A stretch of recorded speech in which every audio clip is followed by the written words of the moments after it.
Listening Walpalko Sati Radio Indranee FM 92.4 megahertz.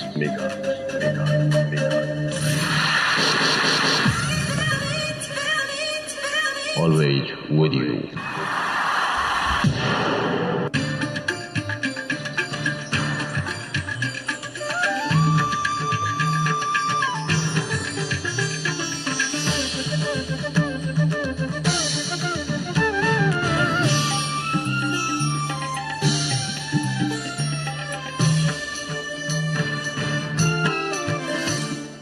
आज अन्तर्राष्ट्रिय स्वयंसेवक दिवस मनाइँदै कोरोना नियन्त्रणमा स्वास्थ्य स्वयंसेविकाको भूमिका महत्त्वपूर्ण रहेको निष्कर्ष। कलश सहकारी संस्थाको आजदेखि नवौं वार्षिक साधारण सभाको कार्यक्रम सुरु। शान्तिनगर गाउँपालिकामा बाल विवाह न्यूनीकरणका लागि सरकारवाला निकायसँग छलफल। लकडाउनपछि खाद्यान्नको आयात नेपालमा वात्तै बढ्यो। चैत्रदेखि कार्तिक मसान्तसम्म 44 अर्ब 90 करोडको खाद्यान्न आयात। 8 महिनासम्म बन्द रहेको पर्वतीय उडान आजबाट सुरु। चीनको एक कोइला खानीमा विषालु ग्यास चुहिँदा कम्तीमा 18 जना मजदुरको ज्यान गयो। भारतमा किसान आन्दोलन उत्कर्षमा। मङ्सिर 23 गते भारत बन्द घोषणा। र एन्फाले कार्य समिति बैठक डाक्यो। छलफलका लागि 23 भन्दा बढी एजेन्डा तय। गौतम बुद्ध कप क्रिकेट प्रतियोगिता मङ्सिर अन्तिम साताबाट हुने।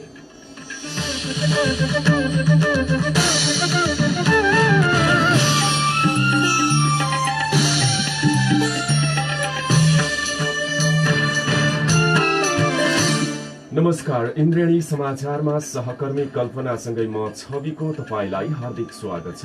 इन्द्रेणी समाचार इन्द्रेणी एफएमको स्टुडियो 92.4 मेगाहर्जबाट अहिले प्रसारण भइरहेको छ।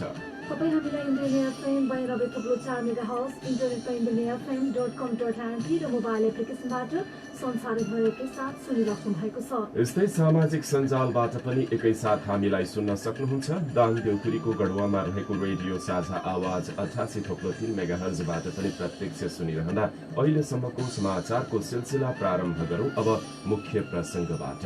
इन्द्रेणी समाचारमा प्रमुख समाचार विस्तार गर्नुभन्दा पहिले सरकारले कोभिड-19 को विरुद्धको खोप 20% नागरिकलाई पुग्ने गरी ल्याउने भएको सम्बन्धी विशेष समाचार।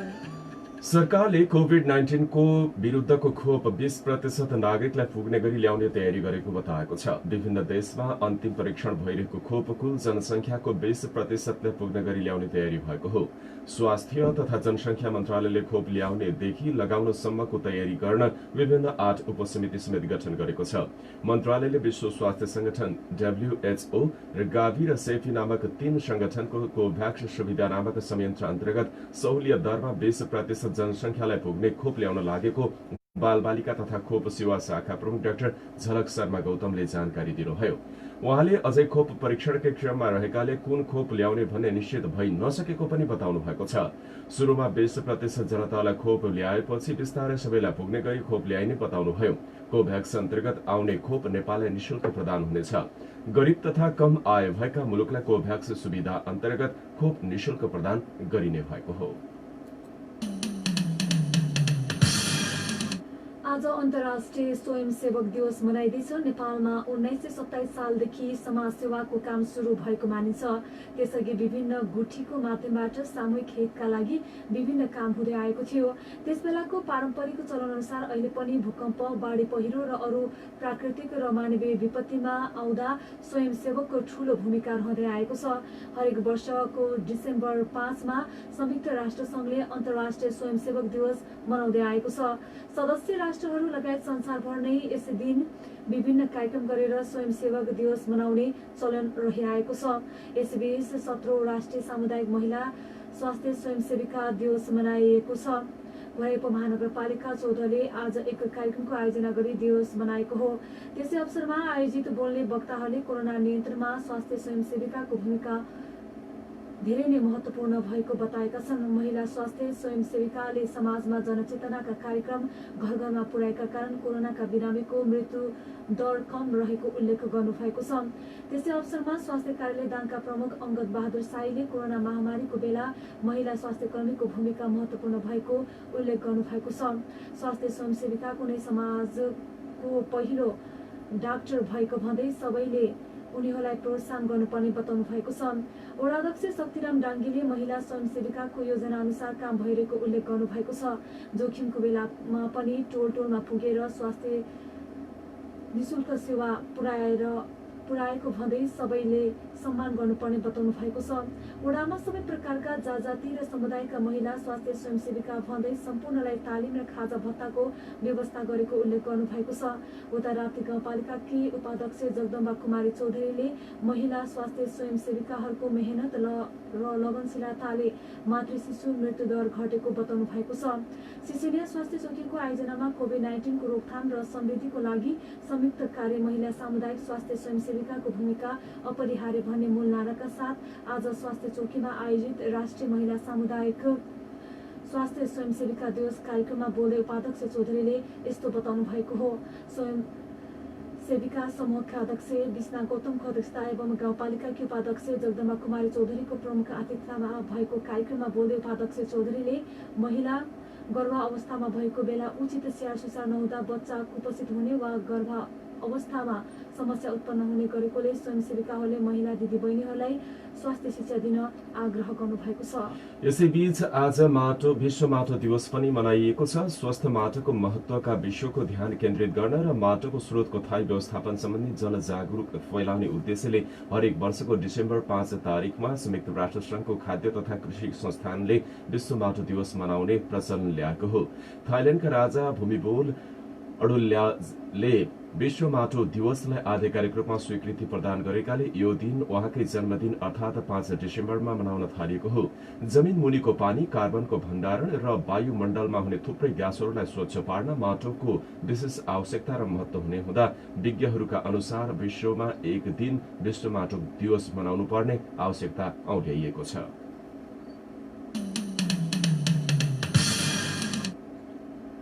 दाङको घोराइमा रहेको कलश बचत तथा ऋण सहकारी संस्थाले आजदेखि आफ्नो नवौं वार्षिक साधारण सभाको कार्यक्रम सुरु गरेको छ।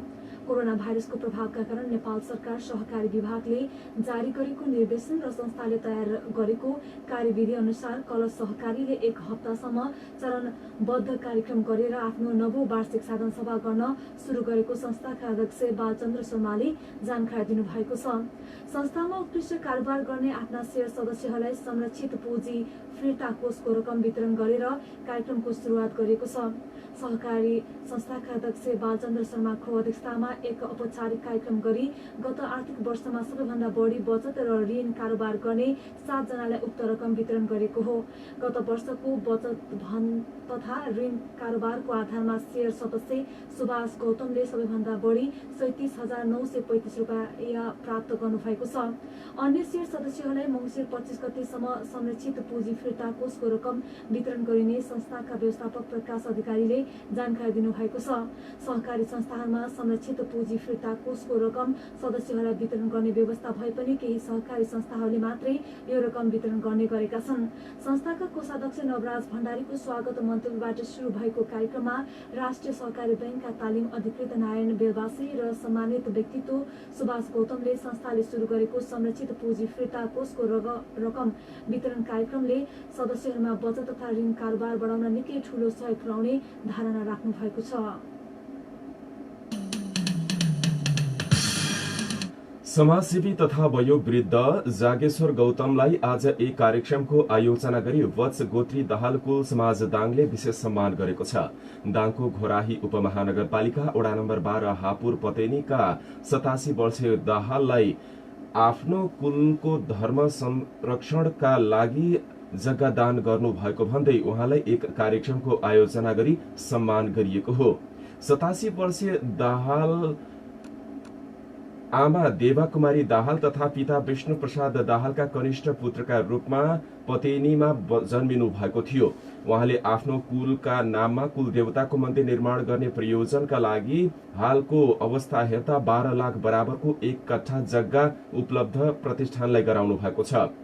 उक्त सम्मान कार्यक्रममा जग्गादाता एवं दाहाल प्रतिष्ठान दाङ शाखा अध्यक्ष जागेश्वर दाहालको अध्यक्षता एवं प्रतिष्ठानका केन्द्रीय सदस्य नुमाकान्त दाहालको प्रमुख आतिथ्यतामा सो कार्यक्रम गरिएको हो। कार्यक्रममा उहाँलाई सो जग्गा दान गरेको भन्दै विशेष सम्मान गरिएको छ। कार्यक्रममा दाहाल प्रतिष्ठान लुम्बिनी प्रदेशका उपाध्यक्ष विष्णु प्रभात दाहाल, सचिव गणेश प्रसाद दाहाल, सदस्य विष्णु प्रसाद दाहाल लगायत दाङ शाखाका उपाध्यक्ष मित्रलाल दाहाल, सचिव गोविन्द दाहालहरूले दानवीर जागेश्वर दाहालप्रति विशेष धन्यवाद व्यक्त गर्नुभएको छ। कुल देवताको मन्दिर निर्माणका लागि उहाँले सो जग्गा उपलब्ध गराउँदा अब आगामी दिनमा आफ्नो कुल देवताको हरेक कुरा र गतिविधि गर्न निकै सहज हुने बताइएको छ। यसअघि उहाँ मावि हापुर बिजोरीबाट अवकाश प्राप्त गरी तत्कालीन नेमावि हापुर बिजोरीको पूर्व प्रधानाध्यापक भएर पनि आफ्नो भूमिका निर्वाह गरिसक्नु भएको छ। समाजमा विभिन्न खालका सामाजिक अभियन्ताका रूपमा काम गर्नुभएका जागेश्वर दाहाललाई आज एक कार्यक्रम गरी सम्मान गर्न पाउँदा वत्र गोत्री दाहालकुल समाज दाङले विशेष आभार पनि व्यक्त गरेको छ। शान्तिनगर गाउँपालिकामा बाल विवाह न्यूनीकरणका लागि सरकारवाला निकायसँग छलफल गरेको छ। शान्तिनगर गाउँपालिकाको आयोजना तथा सिड संस्थाको समन्वयमा बाल विवाह न्यूनीकरण रणनीतिक योजनामाथि सरकारवाला निकायसँग छलफल गरेको हो। शान्तिनगर गाउँपालिकालाई बाल विवाह मुक्त गाउँपालिका बनाउन सबैको सल्लाह सुझाव संकलन गरी सहभागितामूलक नीति निर्माण गर्नका लागि छलफल गरेको हो। सो कार्यक्रममा शान्तिनगर गाउँपालिकाका प्रवक्ता तथा वडा नम्बर 6 का वडा अध्यक्ष रवि बुढाथोकी, वडा नम्बर 1 का अध्यक्ष जंग बहादुर पूर्ण, वडा नम्बर 4 का अध्यक्ष धनबहादुर केसी, प्रमुख प्रशासकीय अधिकृत रेवन्त बहादुर डाङ्गी, इलाका प्रहरी खिलतपुरका प्रमुख मोहन विक्रम केसी, सेड संस्था अध्यक्ष राममोती चौधरी, निर्देशक भागीराम चौधरी, बाल क्लब, महिला समूह, मतोहा, गुरुवा, पण्डित किशोरी समूह लगायतको सहभागिता रहेको थियो। दाङको घोराहीमा केन्द्रीय कार्यालय रहेको ग्रामीण महिला उत्थान केन्द्रको सामाजिक परीक्षण भएको छ। घोराहीमा भएको सो कार्यक्रममा गत आर्थिक वर्षमा सम्पन्न भएका योजना तथा कार्यक्रमको विषयमा जानकारी समेत गराइएको हो। केन्द्रकी अध्यक्ष आसमानी चौधरीको अध्यक्षता, जिल्ला समन्वय समिति दाङका प्रमुख जितेन्द्र नेपालीको प्रमुख आतिथ्यतामा सो कार्यक्रम गरिएको हो। समन्वय समिति प्रमुख नेपालीले पछाडि परेका समुदायको लागि उत्थान केन्द्रले उदाहरणीय काम गर्दै आएको भन्दै प्रशंसा व्यक्त गर्नुभयो। महिलाहरूको लागि केन्द्रले गरेका कामहरू प्रशंसनीय भएको भन्दै उहाँले आगामी दिनमा उत्थान केन्द्र जस्ता संघ संस्था तथा सरकारको बीचमा समन्वय थप आवश्यक रहेको बताउनु भएको छ। महिलाहरू आत्मनिर्भर भए मात्रै हिंसाका घटनामा कमी आउने भन्दै उहाँले परनिर्भरताले पनि हिंसाका घटना भएको देखिएकाले महिलाहरू आत्मनिर्भर बन्न आवश्यक रहेकोमा जोड़ दिनुभयो। कार्यक्रममा सामाजिक रूपान्तरणका लागि महिला सञ्जालकी अध्यक्ष सुशीला आचार्य, महिला मानव अधिकार रक्षक सञ्जालकी जिल्ला अध्यक्ष हुमा ऋषि, थारू पत्रकार संघका केन्द्रीय अध्यक्ष सन्तोष दहित, नागरिक समाज दाङका संयोजक चन्द्र राजपन्त, जिल्ला बार एसोसिएसनका अध्यक्ष शिव प्रसाद घिमिरे, घोराही उपमहानगरपालिका वडा नम्बर 4 का वडा अध्यक्ष भीमबहादुर सार्की, वडा नम्बर 17 का वडा अध्यक्ष खुशीराम चौधरी लगायतले आफ्नो धारणा व्यक्त गर्नुभएको थियो। हुम्लाको सिमकोटमा जीप दुर्घटना हुँदा 4 जनाको मृत्यु भएको छ भने एक बालिका सहित 7 जना घाइते भएका छन्। जिल्लाको सिमकोट गाउँपालिका 7 ओख्रेनीमा हिजो राति 11 बजे लु 2 च 2102 नम्बरको जीप दुर्घटना हुँदा 4 जनाको घटनास्थलमै मृत्यु भएको जिल्ला प्रहरी कार्यालय हुम्लाका प्रमुख डीएसपी सूर्यप्रकाश सुवेदीले जानकारी दिनुभएको छ। डीएसपी सुवेदीका अनुसार मृत्यु हुनेमा सिमकोट गाउँपालिका 7 का 30 वर्षीय पर्वत सुनार, सिमकोट 2 का 29 वर्षीय पारस बोहरा, नामखा गाउँपालिका 1 हेपकाकी 45 वर्षीय दुकी तामाङ र उहाँका श्रीमान 48 वर्षीय गुरु तामाङ रहनु भएको छ। सब जिल्ला अस्पतालको सब गृहमा राखिएको छ। सिमकोटबाट बिरामी लिन हेपका खोला गएको जीप सिमकोट फर्किने क्रममा गए राति करिब 11 बजे दुर्घटना भएको थियो।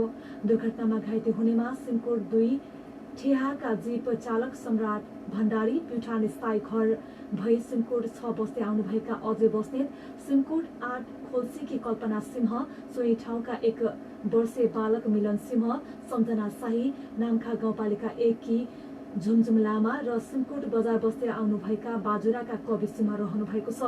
घाइतेहरूको जिल्ला अस्पताल हुम्लामा उपचार भइरहेको छ। जीप सडकबाट करिब 400 मिटर तल खसेको प्रहरीले बताएको छ। सत्तारूढ नेपाल कम्युनिस्ट पार्टी नेकपाको सचिवालय बैठक शुरू भएको छ। प्रधानमन्त्री तथा पार्टी अध्यक्ष केपी शर्मा ओली र अर्का कार्यकारी अध्यक्ष पुष्पकमल दाहाल लगायत सचिवालय सदस्यहरूको सहभागितामा सचिवालय बैठक आजबाट शुरू भएको प्रधानमन्त्रीका प्रेस सल्लाहकार सूर्य थापाले जानकारी दिनुभयो। पार्टीको आन्तरिक विवादका विषयमा छलफल भइरहेको छ। बैठक शुरू हुनु अघि नेकपा अध्यक्ष केपी शर्मा ओली र अर्का अध्यक्ष पुष्पकमल दाहाल बीच करिब 25 दिन लामो संवादहीनता तोड्दै प्रधानमन्त्री निवास बालुवाटारमा दुवै अध्यक्षले भेट गर्नुभएको थियो। गएको कार्तिक 25 गते यता ओली र दाहाल बीच भेटवार्ता हुन सकेको थिएन। यसैबीच सत्तारूढ नेपाल कम्युनिस्ट पार्टी नेकपाको सचिवालय बैठकले पार्टीमा देखेको विवाद समाधान गर्न नसकेपछि सबै प्रस्तावसहित थाई कमिटिको बैठकमा छलफल गरिने भएको छ। आज बसेको सचिवालय बैठकले भोलिका लागि तय गरेको थाई कमिटी बैठकमा दुवै अध्यक्षको प्रस्ताव र पार्टीको संकट निवारणका लागि पेश भएका सबै प्रतिवेदन लगिने निर्णय सचिवालयले गरेको प्रवक्ता नारायण काजी श्रेष्ठले जानकारी दिनुभयो। उहाँका अनुसार भोलि 1 बजे थाई कमिटिको बैठक धुम्बाराहीमा बस्ने भएको छ। आजको सचिवालय बैठक अघि पनि दुवै अध्यक्ष छलफलमा जुटे पनि सहमति भने निस्कन सकेन। प्रमुख प्रतिपक्षी दल नेपाली कांग्रेसले तत्काल संघीय संसदको बैठक बोलाउन माग गरेको छ। सभापति शेरबहादुर देउवा निवास बुढानील कण्ठमा वर्तमान तथा पूर्व पदाधिकारीहरूको बैठकले यस्तो माग गर्ने निर्णय गरेको हो। वर्तमान कम्युनिस्ट सरकार निरन्तर रूपमा दमन, भ्रष्टाचार र कोभिड-19 को अव्यवस्थापनको पर्यावाची बनेको समेत कांग्रेसको बैठकको ठहर रहेको छ। राष्ट्रिय रूपमा उठेका जीवन्त प्रश्नहरूसँगै देश र जनताका ज्वलन्त विषयहरूमा छलफल गर्न संघीय संसदको बैठक बस्न अत्यावश्यक भएको भन्दै कांग्रेसले अविलम्ब बैठक बोलाउन सरकार र सभामुख समक्ष माग गर्ने निर्णय गरेको कांग्रेसले गरेको छ। सोही बैठकले मङ्सिर 29 गते 77 वटै जिल्लामा विरोध प्रदर्शन गर्न समेत निर्णय गरेको छ।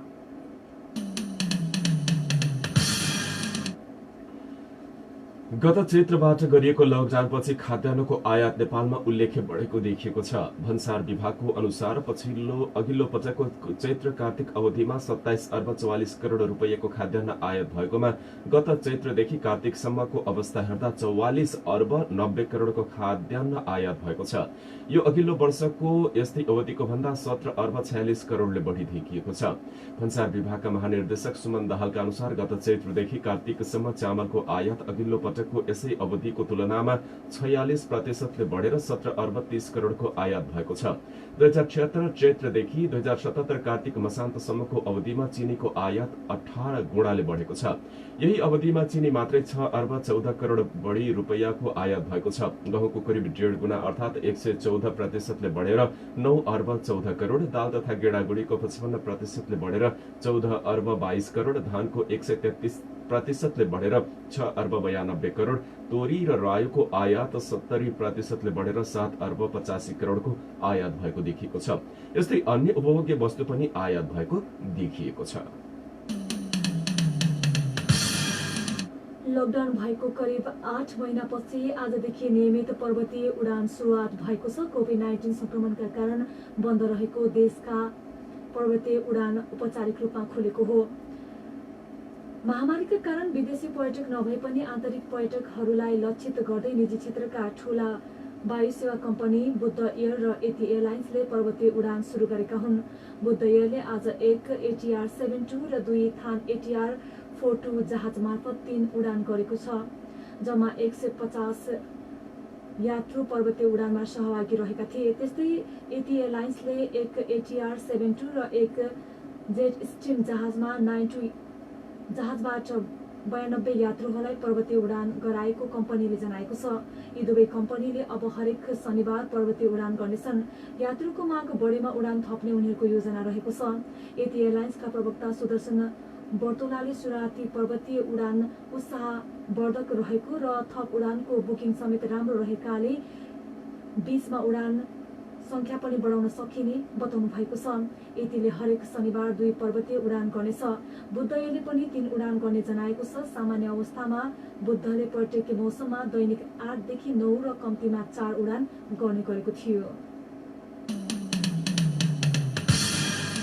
नेपालमा कोरोना भाइरसको संक्रमणका कारण थप 10 व्यक्तिको ज्यान गएको छ। स्वास्थ्य तथा जनसंख्या मन्त्रालयका अनुसार यो सँगै देशभर कोरोनाबाट मृत्यु हुनेको संख्या अब 1577 पुगेको छ। यस्तै पछिल्लो 24 घण्टामा थप 1024 जनामा कोरोना संक्रमण पुष्टि भएको छ। यो सँगै नेपालमा कुल संक्रमितको संख्या 2,39,885 पुगेको छ भने पछिल्लो 24 घण्टामा देशभर 2206 जना संक्रमित कोरोना मुक्त भएका छन्। नेपालमा कोरोना संक्रमण मुक्त हुनेको संख्या 2,24,053 पुगेको छ भने हाल देशमा सक्रिय संक्रमितको संख्या 14,255 मा झरेको छ। तीमध्ये अधिकांश व्यक्ति घरमै उपचाररत छन्। इन्द्रेणी समाचारमा अब केही अन्तर्राष्ट्रिय समाचार। चीनको दक्षिण पश्चिममा रहेको एउटा कोइला खानीमा विषालु ग्यास चुहिँदा कम्तीमा 18 जना मजदुरको ज्यान गएको छ। खानीमा काम गर्ने 5 जना मजदुर हराइरहेका र 1 जनाको जीवितै उद्धार गरेको खबरमा उल्लेख गरेको छ। चुङीचङमा रहेको कोइला खानीमा कार्बन मोनोक्साइड चुहिएको र घटनाको छानबिन सुरु भइसकेको छ। कामदारहरूले भूमिगत उपकरण फुकाल्न खोज्दा ग्यास चुहेको अनुमान गरेको छ। कोइला खानी 2 महिनादेखि बन्द रहेको थियो। गएको सेप्टेम्बर महिनामा चुङीचङ रहेको अर्को खानीमा आगो लाग्दा 16 जनाको ज्यान गएको थियो। अघिल्लो वर्ष डिसेम्बरमा पनि गोइजे प्रान्तमा रहेको कोइला खानीमा विस्फोट हुँदा 14 जनाको ज्यान गएको थियो। इटलीमा कोरोना भाइरसको संक्रमण बढ्दै गएपछि फेरि नयाँ प्रतिबन्धात्मक व्यवस्थाको घोषणा भएको छ। प्रधानमन्त्री गिसेप्पे कोन्टेले नयाँ वर्षसहित महत्वपूर्ण चाडपर्व आएकाले महामारी थप फैलिन नदिन नयाँ प्रतिबन्धात्मक व्यवस्थाहरू घोषणा गरिएको जानकारी दिनुभयो। नयाँ वर्ष तथा क्रिसमस विदामा लापरवाही बढेमा महामारी झन फैलिन सक्ने प्रधानमन्त्री कोटेले बताउनु भएको छ। नयाँ व्यवस्था अनुसार भीड़भाड़, चहलपहल र आवाजातलाई नगरपालिका र सो क्षेत्रकामा मात्रै सीमित गरिने भएको छ। एक नगर वा क्षेत्रबाट अर्को नगर वा क्षेत्रमा जान प्रतिबन्ध लगाइने भएको छ। नयाँ प्रतिबन्धात्मक व्यवस्था डिसेम्बर 11 अर्थात् पुस 6 देखि जनवरी 6 तारिकसम्म अर्थात् पुस 22 गतेसम्म लागू हुने भएको हो। भारतमा किसान आन्दोलन उत्कर्षमा पुगेको छ। भारतको केन्द्र सरकारले ल्याएको कृषि कानूनको विरोधमा देशभरका किसानले आन्दोलन चर्काउँदै लागेका हुन्। यसैबीच किसानहरूले आगामी डिसेम्बर 8 अर्थात् मङ्सिर 23 मा भारत बन्दको घोषणा गरेका छन्। उनीहरूले 10 दिनदेखि कृषि कानूनको विरोधमा सडकमा आन्दोलन गरिरहेका छन्। केन्द्र सरकार र किसान बीच आजका लागि वार्ता तय त भएको छ, तर सरकारप्रति किसानहरूको विश्वास देखिएको छैन। त्यसैको परिणाम वार्ताको पूर्व सन्ध्यामा उनीहरूले भारत बन्द सहितका आन्दोलनका थप कार्यक्रम सार्वजनिक गरेका छन्। इन्द्रेणी समाचारमा अब केही खेल समाचार। अखिल नेपाल फुटबल संघ एन्फाले कार्य समिति बैठक डाकेको छ। वार्षिक साधारण सभा सहित विभिन्न एजेन्डामा छलफल गर्न एन्फाले मङ्सिर 25 गतेका लागि कार्य समिति बैठक डाकेको हो। एन्फा हेडक्वार्टर 7 बाटोमा 25 गते बिहान 9 बजे बस्ने बैठकमा विभिन्न 23 भन्दा बढी एजेन्डामा छलफल केन्द्रित हुने एन्फाले जानकारी गराएको छ। उक्त बैठकमा एन्फा क्लब लाइसेन्सिङ रेगुलेसन, एन्फाका विभिन्न विभागको रणनीतिक योजना, युवा विकास परियोजना, विश्वकप छनौट प्रतियोगिताको तयारी गर्न, राष्ट्रिय टिमको प्रशिक्षण तथा मैत्रीपूर्ण खेलमा सहभागिता तथा आयोजना लगायत विषयमा छलफल केन्द्रित हुने बताइएको छ। र नेपाली राष्ट्रिय टिममा रहेका खेलाडीको सहभागिता रहने गौतम बुद्ध कप क्रिकेट प्रतियोगिता मङ्सिर अन्तिम साता आयोजना हुने भएको छ। बागमती प्रदेश क्रिकेट संघको आयोजनामा हुने प्रतियोगिता मङ्सिर 27 देखि 30 गतेसम्म सञ्चालन हुनेछ। आयोजक प्रदेश संघले आज एक विज्ञप्ति निकाल्दै कोरोना भाइरसको स्वास्थ्य सुरक्षाको मापदण्डलाई पालना गर्दै प्रतियोगिता आयोजना गर्न लागेको जनाएको छ। प्रतियोगिता चितवनको भरतपुरमा निर्माणाधीन गौतम बुद्ध अन्तर्राष्ट्रिय क्रिकेट रङ्गशालाको नमुना मैदानमा हुनेछ। प्रतियोगितामा 3 टिम हुनेछन् र राष्ट्रिय टिमको बन्द प्रशिक्षणमा रहेका खेलाडी र अन्य घरेलु क्रिकेटका खेलाडीलाई समेटेर टिम बनाइनेछ। आयोजकले प्रतियोगिता T20 र 1 दिवसीय फर्मेट मध्ये एक हुने जनाएको छ। यिनै देश विदेश खेल समाचारका साथ हामी इन्द्रेणी समाचारको अन्त्यमा छौं। जाँदै प्रमुख समाचार शीर्षक फेरि एकपटक। आज अन्तर्राष्ट्रिय स्वयंसेवक दिवस मनाइँदै कोरोना नियन्त्रणमा स्वास्थ्य स्वयंसेविकाको भूमिका महत्वपूर्ण रहेको निष्कर्ष। कलश सहकारी संस्थाले आजदेखि 9 वार्षिक साधारण सभाको कार्यक्रम आयोजना गर्यो। शान्तिनगर गाउँपालिकामा बाल विवाह न्यूनीकरणका लागि सरकारवाला निकायसँग बृहत छलफल। लकडाउनपछि खाद्यान्नको आयात हातै बढ्यो। चैत्रदेखि कार्तिकसम्म 44 अरब 90 करोडको खाद्यान्न आयात 8 महिनासम्म बन्द रहेको पर्वतीय उडान आजदेखि सुरु। चीनको एक कोइला खानीमा विषालु ग्यास चुहिँदा कम्तीमा 18 मजदुरको ज्यान गयो। भारतमा किसान आन्दोलन उत्कर्षमा मङ्सिर 23 गते भारत बन्दको घोषणा। र एम्फाले कार्य समिति बैठक बोलायो। छलफलका लागि 23 भन्दा धेरै एजेन्डा तय। गौतम बुद्ध कप क्रिकेट प्रतियोगिता मङ्सिर अन्तिम साताबाट हुने। हवस् त अहिलेलाई बेलुकी 5:30 को यो इन्द्रेणी समाचार सकियो। समाचार सुनेर साथ दिनुहुनेहरू सबै श्रोता अनि प्रविधि संयोजन गरी साथ दिने प्राविधिक साथी सीमा पाण्डेलाई धेरै धन्यवाद। बेलुकी 7:30 बजे अब तपाईँ अर्को इन्द्रेणी डायरी सुन्न सक्नुहुनेछ। अहिलेलाई समाचार कक्षका सबै सहकर्मीहरूसँगै साथी कल्पना अनि म छवि आज्ञा माग्छु। नमस्कार।